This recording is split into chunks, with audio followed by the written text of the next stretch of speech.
I think just as a sort of full-on fantasy about how could a sort of aquatic urbanism appear like.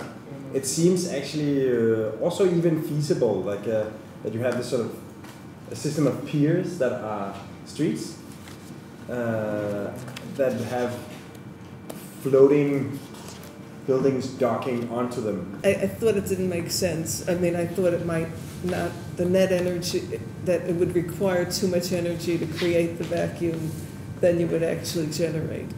But so you were actually taking it, you were taking it literally. Yes. It's a little bit, you know, a lot of idea with reality is sort of a little bit mushy, but that's okay. I'm very concerned, you know, look at how Van Wyck, the water is almost literally on the bottom of the expressway, and it's only a matter of time that, you know, we're going to have to deal with this rising water, and as a city, and we're not going to do it like the Dutch, I don't think. So. But what I was missing is what I was looking always for in all the proposals is either way a kind of a fear factor towards making the general population aware of what's coming. So do we view these conceptually, or are we viewing them practically?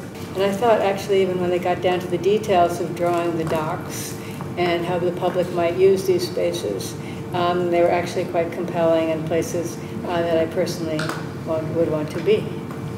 Bjarke, you want to comment at all?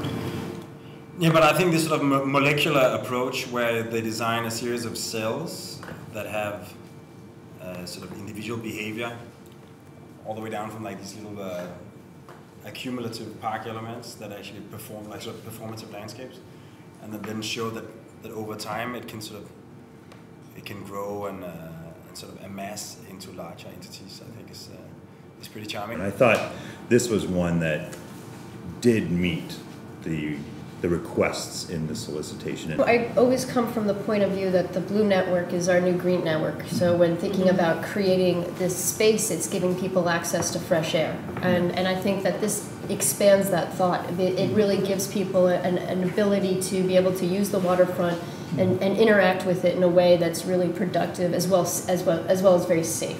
We know that we're not going to do wow in the city, right? We can't do wow in the city. But so there should be maybe a balancing of two opposite ends. The winner is parallel networks. Right. The three finalists are WOW, Enhancement and Estuary, and Network Urbanism. Congratulations.